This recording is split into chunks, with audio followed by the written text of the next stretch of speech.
오늘 말씀 우리 함께 봉독하도록 하겠습니다. 오늘 말씀 누가복음 12장 22절에서 34절 말씀까지입니다. 제가 말씀을 봉독하도록 하겠습니다. 또 제자들에게 이르시되 그러므로 내가 너희에게 이르노니 너희 목숨을 위하여 무엇을 먹을까 몸을 위하여 무엇을 입을까 염려하지 말라. 목숨이 음식보다 중하고 몸이 의복보다 중하니라. 까마귀를 생각하라. 심지도 아니하고 거두지도 아니하며 골방도 없고 창고도 없으되 하나님이 기르시나니 너희는 새보다 얼마나 더 귀하냐. 또 너희 중에 누가 염려함으로 그 키를 한 자라도 더 할 수 있느냐.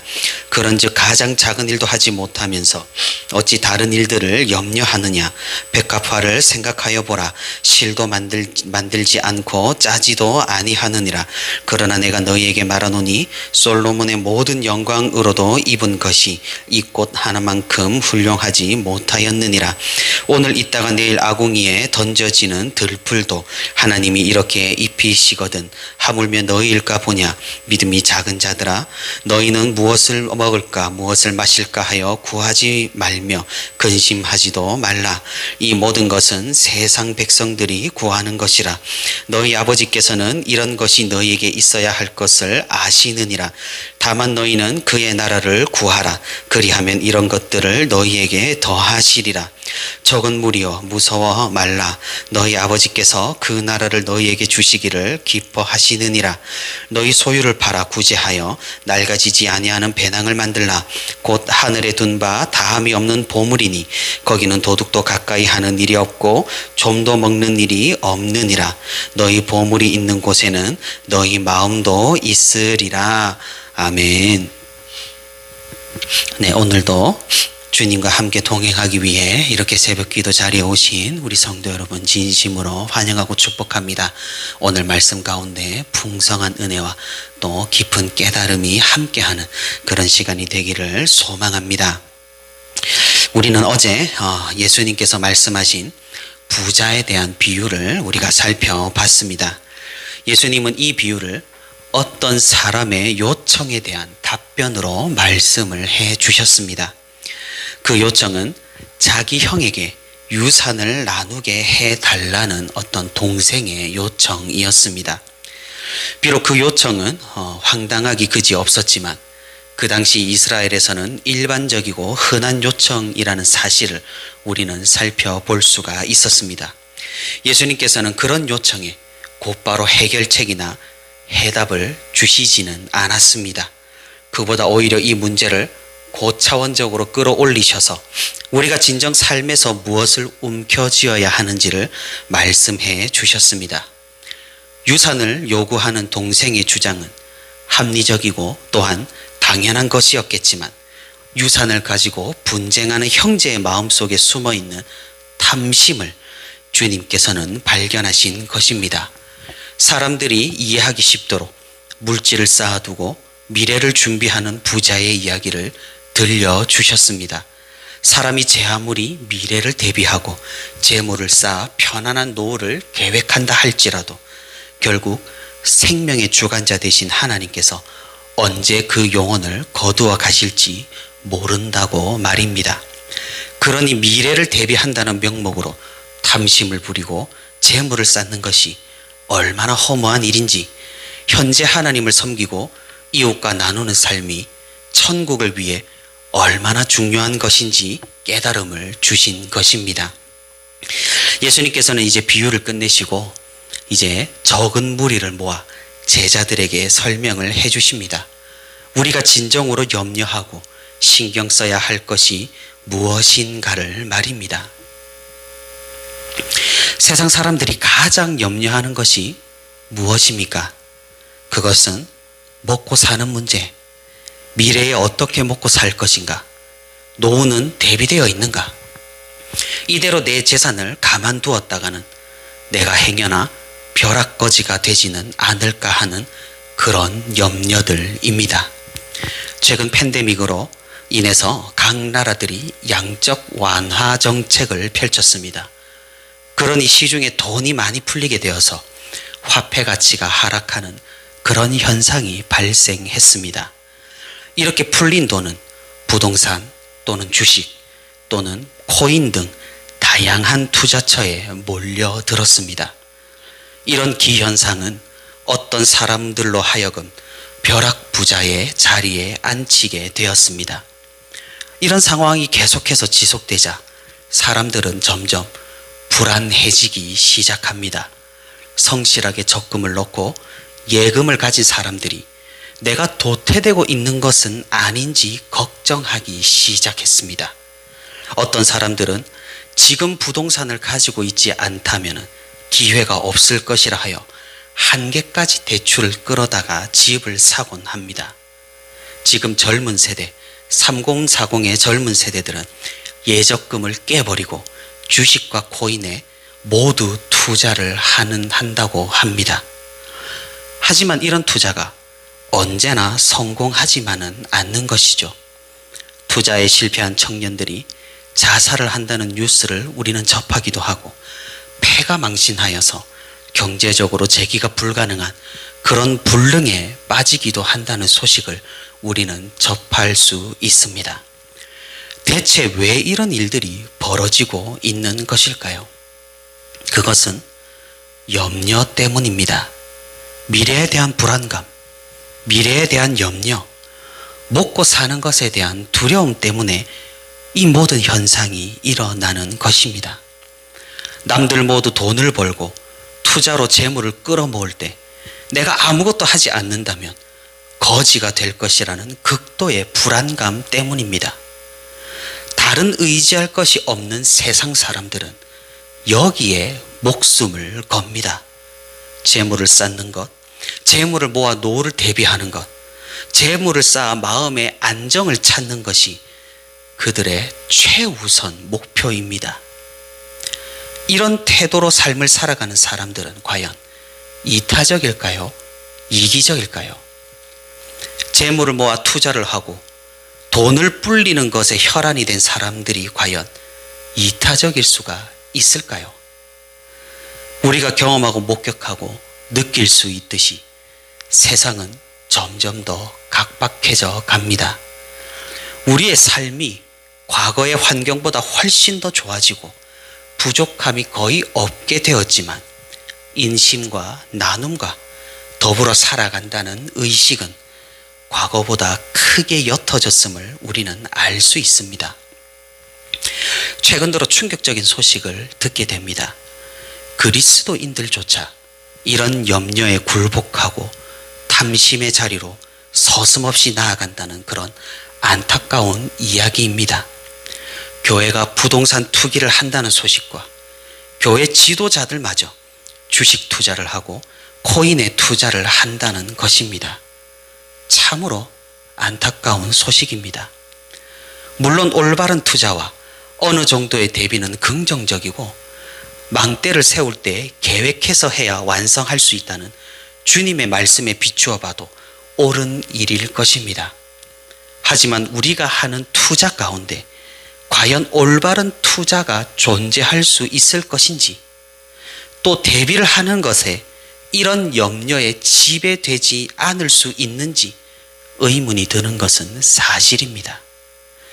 우리가 성경을 살펴보면 전도서에서 투자에 대해서 언급하는 것을 살펴볼 수 있습니다.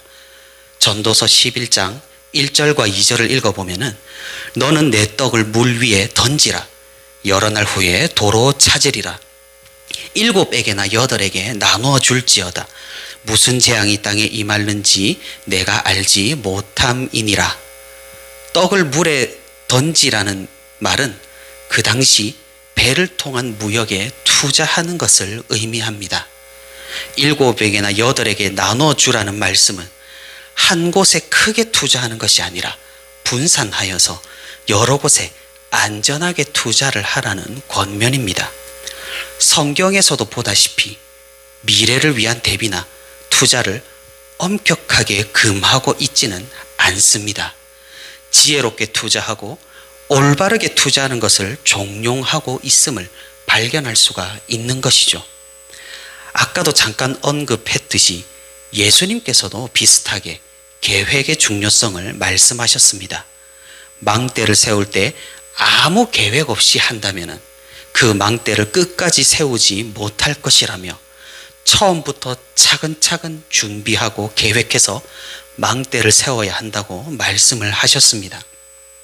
그러니 우리가 오늘 본문의 말씀을 읽고 미래를 위해 준비하는 것은 아무런 의미가 없다, 흥청망청 모두 써버리고 하나님께 모든 것을 맡기자는 식의 적용은 곤란하다는 말입니다. 하지만 그렇다고 하더라도 오늘 본문이 말씀하고 있는 바는 적정한 수준을 넘어서는 탐심의 영역으로 들어간 투기와 염려로 인한 대비를 말씀하고 있는 것입니다. 그렇다면 적정한 수준의 투자와 대비를 우리는 어떻게 구별할 수가 있을까요? 오늘 말씀에 그 답이 나와 있습니다. 30절에서 32절의 말씀입니다. 이 모든 것은 세상 백성들이 구하는 것이라. 너희 아버지께서는 이런 것이 너희에게 있어야 할 것을 아시느니라.